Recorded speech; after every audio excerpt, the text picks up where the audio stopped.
right, so raise your left hand if you think cations are larger than their parent atoms, and raise your left hand if you think an anion is larger than its parent atom. So you have to raise your left or your right hand. Right hand for cation, left hand for anion.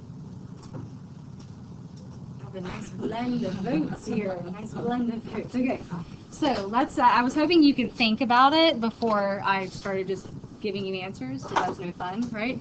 So if I'm like, let's say I'm fluorine, okay? So you're fluorine. What do you have around your nucleus? What's your valence shell made of? Say again? 7 what? Valence electrons, right? So we've got 7 valence electrons. 1, 2, 3, 4, 5, 6, 7. Oh, it's beautiful. Okay, so when fluorine forms an ion, we all know how to predict this now. What ion does fluorine form? Teachers, please dismiss all juniors' last names H through O to the cafeteria at this time. Okay, so what, if I'm in group 7, what ion charge do I form, guys? -1, right? Because I have how many valence electrons? 7, and I prefer to have 8, so I need to gain 1 more, right? So what's going to happen is a little electron, here's a normal fluorine, right? An electron's going to jump in, and it's going to insert itself into the valence shell. So if I put an extra electron in here, what do all these electrons have as a charge? Right, electrons are negative, negative, negative, negative, negative, negative, negative. If I put another negative in here, what are all these negatives going to start to do with each other? Say again? Nope, they're gonna get close to each other, but what do 2 negatives do when they get close? They repel, right? So there's going to be a big repulsion of an electron to an electron. So what's going to happen to this cloud? Yeah, it's going to expand so they can kind of separate from each other because they don't want to be right up next to each other because they're negatives and negatives and negatives. So if the repulsion occurs, because it will, your cloud gets bigger because of the extra electron in there to cause just a plethora of repulsion. There was already some repulsion going on, and now there's a whole lot of repulsion because you've shoved another electron in there. So the cloud expands. Okay, so are you saying that anions are larger or smaller than their parent? Loud and proud. Larger, right. So I had about half of us on par there. Okay, so we're going to draw another picture, but for a cation. So choose an atom that would form a cation. Shout it out. Sodium, perfect. So it's in group 1. Everybody in group 1 has how many valence electrons? 1. Okay, so I'm going to draw the complete Bohr model for sodium, even though that's not how we draw orbital diagrams, just easy for visualization purposes. So here's sodium, right? Let's just call that the nucleus. How many electrons are in the first energy level? Right, 1s2. Boom, boom. How many electrons are in the second energy level? 8, because that's 2s2, 2p6 technically. 1, 2, 3, 4, 5, 6, 7, 8. And then what's the ending part of sodium? 3 what? 3s1, right? So that's the electron configuration 3s1. I'm going to draw a third energy level with the 3s1. So that 1 valence electron right there is our main focus. So when sodium, the parent, is as it is, it's got 3 energy levels. But if I make sodium ion, 1 plus ion, what's happened? You lose that electron. Which one? That last one, that valence one. So it pops out. We get to lose that electron. So if I lose it, do I need the third energy level anymore? There's nothing in it, right? So I'll keep it just because I'm nostalgic and I like it. I'm going to take it away. When I take it away, what's happening to my atom size? It's getting smaller, right? So cations are what compared to their parent? Smaller. So it's easy to think about if you think about how ions form. So if you ever get stuck, you're like, oh crap, I didn't memorize it, I don't know. You could do that again yourself, right? It's not hard to take away an electron or add one and think about how it's interacting. So cations are smaller, that's a +1 charge on that now. Anions are larger. We good? Yeah, no? Thank you, okay. So let's check parts of PS. I'm going to go down to the chart first. So it's probably the part that you need to check the most. It's a little scratchy, but I think you can see what you need to see. Maybe because you probably already saw like some commonalities. Which columns were exactly the same? Okay, so most metallic, because that follows the same direction as who? Radius, which should follow the same, it should correlate with what other characteristic here. Right, so the largest radius is the biggest, which is down to the left, which is fluorine. Most metallic is down to the left. And then lowest electronegativity, which hand is that? Left hand. So is that up and to the right, or is that down to the left for this particular characteristic? Down to the left, because lowest electronegativity is kind of down towards the crook of your hand. So these 1, 2, 3 should all have the same exact element. So if you check one, just check it with the others and you're good.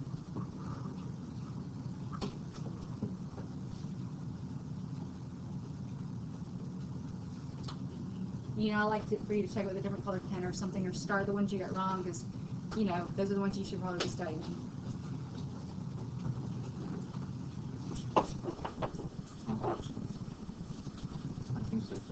What's that? Yeah, I'll get that in a second. So my scanned copy, I sometimes don't go back and re-scan so much.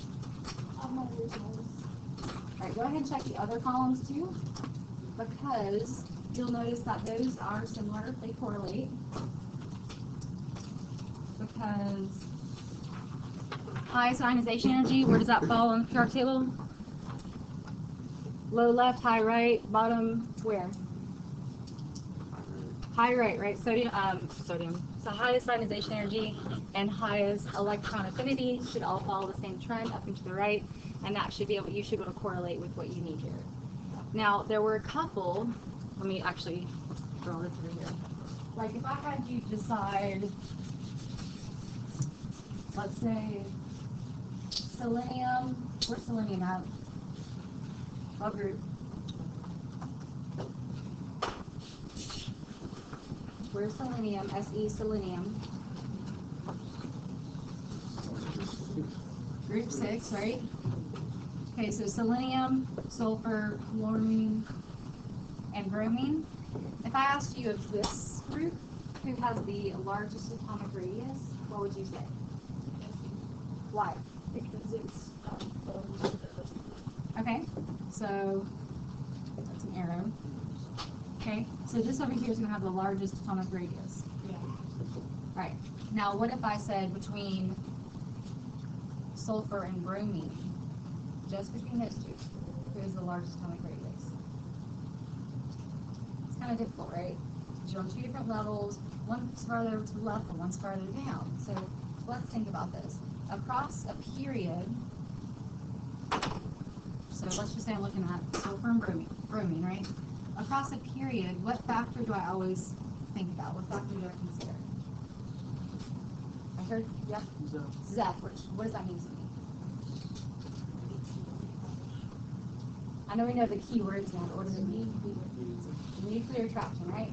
So sulfur has how many protons? Like 16? 16 protons, and versus chlorine, I'll put it back up here, is 17 protons. So 16 whopping protons and 17 whopping protons, it's not a big difference, but it does, which one of these between sulfur and chlorine, which one's smaller? Which one's smaller? Why chlorine? That's right, why chlorine? Higher Zeph. So that one extra proton just goes, just a little bit of a difference. So it's probably like that big and then it's a little bit smaller. It's not a big difference in atomic radius. It's just because that one proton pulls just a little bit extra, but not tons. But if I'm looking at chlorine and bromine, I don't really look at protons, right? What do I look at to determine size? Shielding or energy levels, right? Because they kind of correlate to each other. So chlorine has how many energy levels? Right, it's in the which row? Third row. So there are 3 energy levels. 1, 2, 3. And then bromine has 4. 1, 2, 3, 4. So it's really easy to see that bromine's not just a little bigger. It's a lot bigger because you have a full extra energy level that's making you a much bigger atom. So we know down a group we look at energy levels, aka electron shielding. So if I'm looking like diagonal, what you should tell is there's a difference in protons here, but this is an insignificant difference if you're looking at 16 protons and 17 protons. What's a big difference is if you have a full extra shell or a full extra energy level, that thing is way, way, way bigger than anything in that group row before, the period before. So if you're ever comparing diagonal, the group trumps everything else. So if you're looking down a group, so you're like, bromine's lower, it's much bigger than sulfur. Okay? If you're looking this way, fluorine to selenium, who's bigger? Selenium. Again, selenium is way bigger because it's got a full extra energy level. So if you need to think about diagonals, think about how the group makes a such much bigger difference in terms of radius, ionization energy, anything else. The group difference is going to trump any period difference. Okay? So we'll practice that a little more. All right. So in terms of the rest of this, let's talk. So tell me. Explain why barium has a lower ionization energy than magnesium. Tell the person next to you first, and we'll talk. This is the question.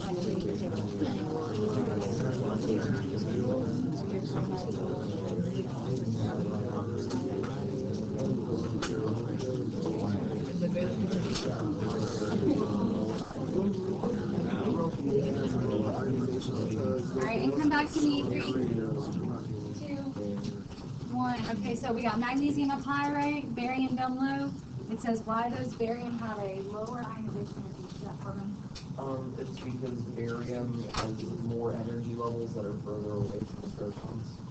Okay, so tell me how that, because you're on the right track. Shielding. Okay, so barium has more electron shielding. So why does that make its IE lower? Tell me what IE, what ionization energy is. Is when it's the amount of energy required to remove an electron. Good. So if you have a lot of electron shielding, are your protons highly attracted or not so highly attracted to your valence shell? Not so really attracted. So it's really easy to suck an electron away and not have any problems.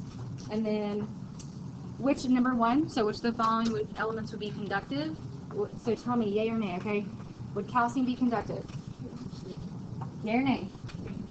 Yay, because it's a metal. Good. Hydrogen? Nay. Okay, so I'm just saying this out loud because it's happened to me before. I know hydrogen is in group 1. What is group 1's name? Like, what's it called? Alkaline metal. Is hydrogen an alkaline metal? No, it's just hanging out there. That's where it's in the cycling periodic table because it is hydrogen gas. It's truly a gas. It's truly a non-metal. So though it's in group 1, it is not going to act like any of the other metals there. We good? All right, I just have had people have this misconception. Cobalt, conductive? Yes, it's a transition metal. Aluminum? Yay, silicon. Now, the ones are characteristics of metals and non-metals, so I'm going to say no because we don't technically know that for sure. But if you looked it up, you would find that silicon is actually a semiconductor. Semi meaning kind of. So it actually is, but I wouldn't expect you to be looking at this information all the time. Sulfur? No, because it's a non-metal. Chlorine? No, because it's a non-metal. Okay. Which of these are likely to form colored compounds? Fun fact. Why cobalt? Because it's a transition metal. We should know that anything in the transition metal area generally is associated with the color. So, like, if you're in art class, you'll find cobalt makes blue paints. Copper makes kind of greenish colored, bluish colored paint. Permanganate makes this beautiful purple color. Zinc is colorless, unfortunately. Yeah. Vanadium makes like 5 different colors. So there's a lot of colorful elements in art. And then looking down on 2, write the symbol for each element. So here's period 3A alkali. Sodium, outer electron configuration 4s2,4p4. 4s2,4p4. Selenium, yep, Se selenium. 7 valence electrons in 5s and 5p. Iodine, that's the 5th row. Metalloid in period 3. Silicon, smallest noble gas. Helium, largest alkali. Francium, most electronegative period 2 element. Say again? Chlorine. And then, yeah, so why is neon not electronegative? Why is neon not electronegative? It has 8 valence electrons. It doesn't want anybody else's electrons. It doesn't want to share electrons. It doesn't want to take them. It doesn't want to give them. Not electronegative. 0. Not electronegative at all. Most reactive halogen? Fluorine, right? So small atoms tend to be more reactive because they have like their nucleus super close to their perimeter, so they can snap some of those electrons or give them away. Or no, more so snap, because that's going to be halogen. And then most reactive alkali metal. So we're looking at lithium or francium, right? Raise your hand if you say lithium. Raise your hand if you say francium. Like half the class participated in my survey, so let's compare that real fast. So lithium, is it relatively small or large? Small. Francium, relatively large, right? So lithium, small. Francium, very large. So how well is lithium's electron? It's one little baby, little valence electron. How well is it attracted to its nucleus? Very well. Okay, it wants to lose it. It's going to lose it, but it's not so easily. It's not willy-nilly letting somebody take it. Somebody's going to have to come by and really attract that thing. That francium is a huge atom. Here's its valence electron. How well is its valence electron attracted? Not as well. Francium doesn't even know it has a valence electron. It is so far away. This valence electron doesn't even know it has a nucleus. It's so far away. So this thing is really easily going to be swiped away, whereas this one's going to take more energy, meaning the high ionization energy, to swipe it away. Does this make sense? The atomic radius makes a big difference in how reactive francium is compared to lithium, whereas on the opposite side of the calculator, chlorine versus, let's say, acetylene is going to be very large. So this one wants to take on an extra electron because it's trying to hit noble gas electron configuration. The smaller nucleus does a better job the smaller atom does a better job at pulling in electrons than the larger one. All right, we'll work on that some more. Now, we're going to talk about group characteristics, okay? So we're going to do a little activity. And I will show, let me show you this to you here first. So I have these marvelous little posters, and I've got them spread out in the back, and we'll get back there in a second. So you'll notice there's the teaching ones, which do you see all the blank spaces here? All kinds of blank spaces, and I've even highlighted some of them. So you're going to be the specialist, you're going to be the expert on a given group, and the group information can be achieved by looking here. You can do a little research, and I have an example that has, so these have blank spots, right? I have some that fill in the gaps for you, so I want you to look at the blank spots and go, okay, what do I know? Like, for example, group 1. Whoa, okay, all my highlights moved. Group 1, all the group 1 element metals have what valence electrons? 1. Like, so this is going to be like a little check for yourself, what do you know? And then you can look at the answer key version, and you'll actually be able to maybe clarify some misconceptions or figure out what you don't know. And so once you become the expert on your elements, your group, let me move this back, you're going to educate everybody else on the properties of that group or the specialized characteristics of that group. The way you're going to do it, though, is by making a poster that represents the characteristics of your group. I'm looking at, hopefully you can get 8 characteristics or 8 facts. Not really willy-nilly facts, not like sodium has 11 protons. Yeah, we know. That's not that important, right? Give me the good stuff, the stuff that makes these groups so different from each other. So not only will you have your 8 facts, but you'll have a summary statement about one of the trends, your choice, related to your elements. If possible, determine which of your element is the most reactive, because remember, you're only dealing with a group, so it's a very select number of elements. You can figure out which one's most reactive. On your poster, include at least 2 images, and then we're going to do a gallery walk to see those characteristics of the other groups. Got it? Okay, so I have 12 groups in all. That means about 2 to 3 people per group. I do need to make sure they're all covered, so I'm just going to do a volunteer basis, and here we go. I only need like 2 people to stand up top right now. Group of 3. You have to walk to me. Come on.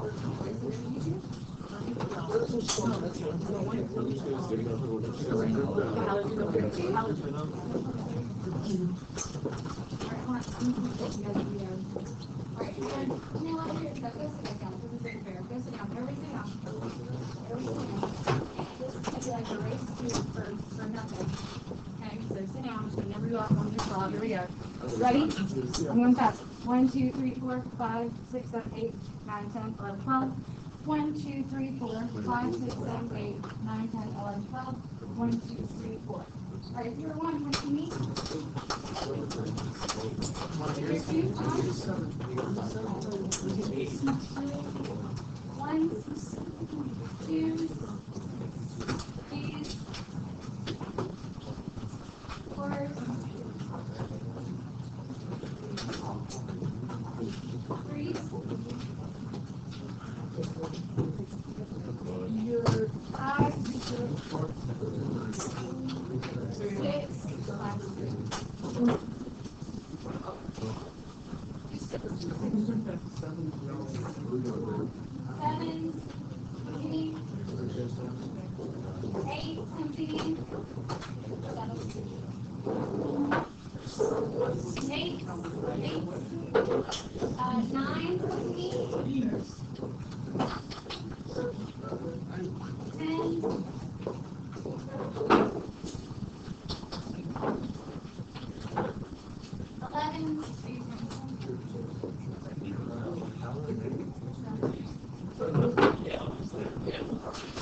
Alright, so you can spread out. You're going to need to make a poster. So if you need some coloring and paper devices, come on, get it. Send one person to me. I don't need all 18 of yours.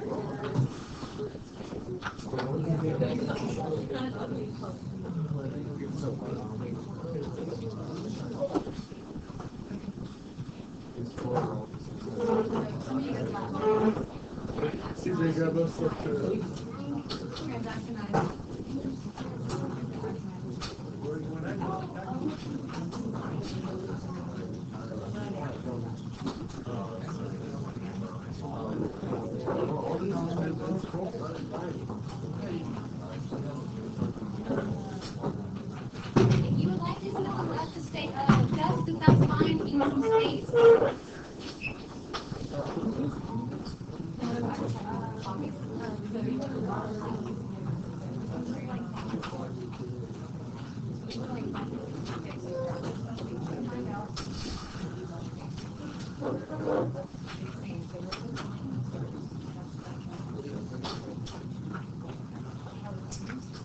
So if you have ones with, like, you'll notice you have 4 copies that you guys wasn't sure we could really give you, that would be helpful to have one from your case. Look at the blanks one first. So see if you can put on the blanks just from your knowledge. And then you can look at the answer key one, and then you'll pull out some information from that. Just see what you know first.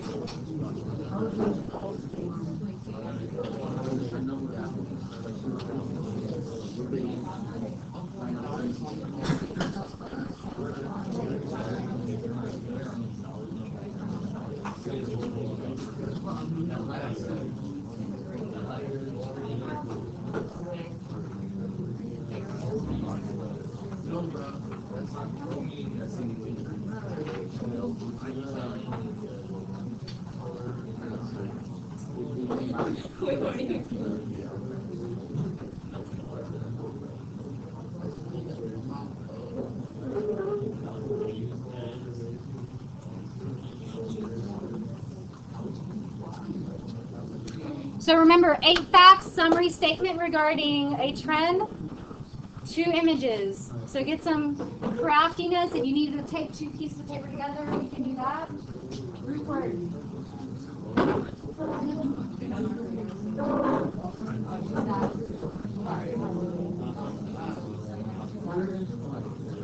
Okay, good.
I should have, Ryan, I should have some of the bottom down here.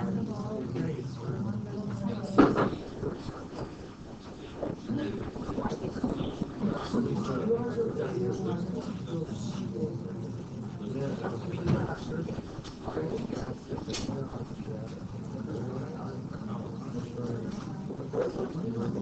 I have this really pretty olive book if you want to know more about one of your elements.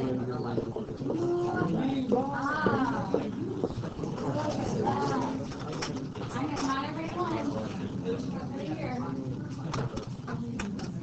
But in my free time.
I'm gonna see where we are in 8 minutes.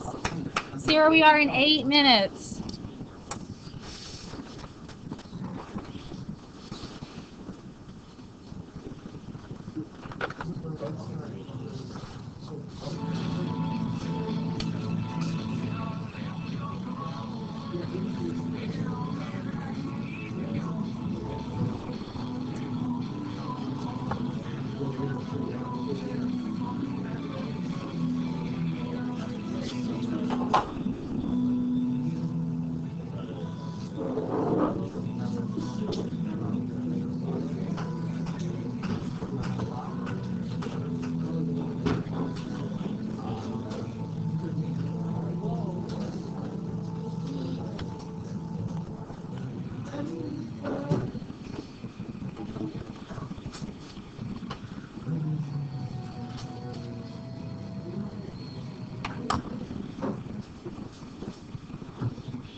Not your desk, your initial station. Alright, do me a favor, two things. Straighten up your, like, the papers at the bottom. Can you put the non-empty one on top for me? And then grab your posters. And we're going to start posters. Okay, run the space here. On the view hood. Posters on the view hood. So tape it together so we can see you got your own up. If you're not touch the shower, do not touch the shower. Walk away from the shower. That's fine, guys.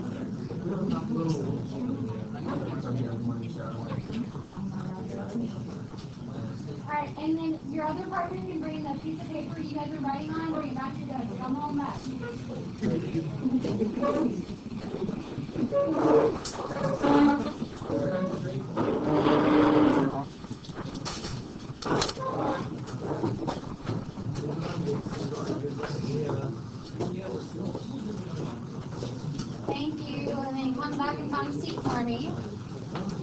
Not just your seat preferably.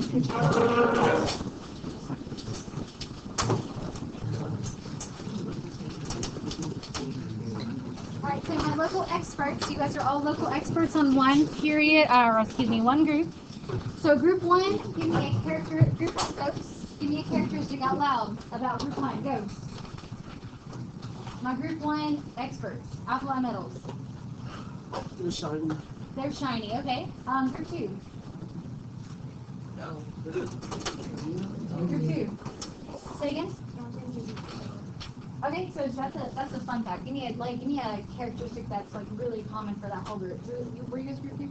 Give me there was something else about that. I heard somebody say it. Maybe something more generic. Okay, so the reactivity, weren't they all soft, really soft metals? It's weird. They're all really, really soft. You could you just cut them with like a butter knife. They're metals, but you could cut them with a butter knife. It's kind of weird. Group three, so boron group. Do they have like a common characteristic? Who's group three? Coal. What? Okay. Cool, you got that. All right, you're losing some credit, people. You should be the experts in your group. Let's go. Group four, get ready. I'm not waiting. Say again. They're generally non-metals. Okay. There's some metalloids in there too, right? Group four. They all have 4 valence. Beautiful. Group five. They all have 5 valence. Okay, let's go with something else other than that. All of those fun facts. Arsenic is 0.06 grams of arsenic is lethal dose. Okay. Was there anything else common within that group? Like I know you guys are starting to get to the blend, because you can see the metalloid line right there. It's a blend of non-metals and metalloids and some metals below. Okay, so they have some wonky characteristics because there's not a traditional. It's not a traditional group. Group six. They're soft as solids and don't conduct heat. Okay, so if they were solid, they're going to be soft and conduct heat, and they are non-metal. Group seven. They're very reactive and will more electron.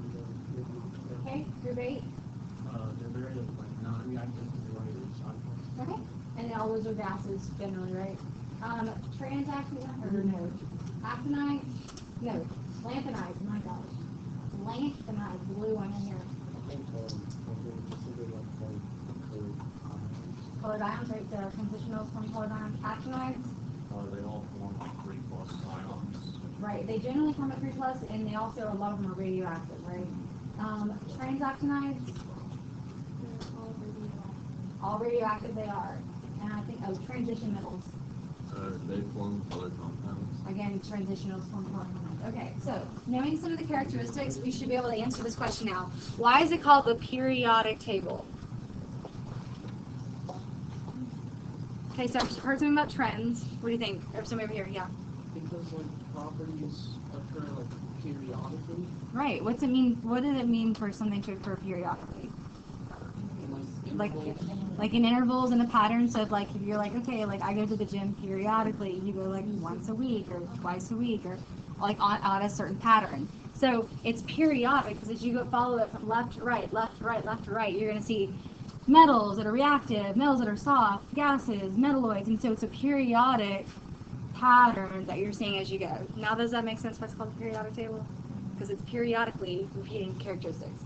Okay, so pull the article that I put on your desk. You'll notice that there's different articles across the room here. So usually about 5 times a semester, you do a deep reading exercise, which I call close reading. And if I say annotate, do you know what that means? Yeah. What does it mean? Write out thoughts. What else? You could highlight. You could add questions. What else? Define vocabulary. So it means to really get a healthy thought process going as you're reading. You're not just reading. You're reading to start to understand, to connect, to develop your impressions, and so forth. So I put this on the website, but what I'm looking for you guys to do is you've all been given a copy, so you are free to make that thing pretty, color it, highlight it in different colors, make a legend for yourself. But I'm looking for, in your deep reading, annotations, okay? So underlining, highlighting keywords, writing your thoughts and reactions to what you're reading, circling words you don't know and looking them up. So not just highlight. So a little bit of everything, okay? So I want you guys have, most of you guys have 1, 2, 3 pages, right? If it's copy 1, 2, 3. Most of you guys have 3 pages, right? Okay, so I want 9 annotations at least. That means that at least 3 per page. Does that make sense? So 9 total. That's not a whole lot, but don't say, well, that's cool. Like, give me some, well, that's cool because. Like, give me a little bit more than just, wow, that's cool. After you do your 9 annotations from reading, you'll do a summary statement, and you can see the summary statement's not supposed to be very long. It's supposed to only be 25 words or less. Okay? So 25 words or less. And the author, like, that's just, you know, you understand that when you write a summary, you're kind of giving some credit to the author. Complete a sentence with the main idea of the article, and then at the end, circle how many words were in your statement, so I know it was less than 25, and you know it's less than 25. And at the last bit, your reflection statement, which is just going to be like a sentence or 2, okay? So a brief sentence or 2 about your reflection. You don't have to use like a certain way of writing it, but if that helps, like you can say, I'd like to know more, I wonder, I noticed. You don't have to say it in that way, but you can. Okay, so required. What first? 9 annotations, and then summary statement. How long can it be? 25 words or less, and like, of course, like a summary. Don't like, try to capture the whole article. And then reflection, 1 to 2 sentences. Okay, based on like something that meant something to you. All right, so that's that. And I'll show you that if for some dumb reason you lose your article, I put the links to them here, especially for some images that are dark. If you want to see the image, you can pull that up there. Okay, so we have about 12 minutes left in class. 1, it's up to you. You can choose to sit quietly and read, or 2, you can go playing with your partner on your project. Bye. Do what you gotta do. Just for clarification, it's only like one model. We don't have to do all of them. Okay. No, just give you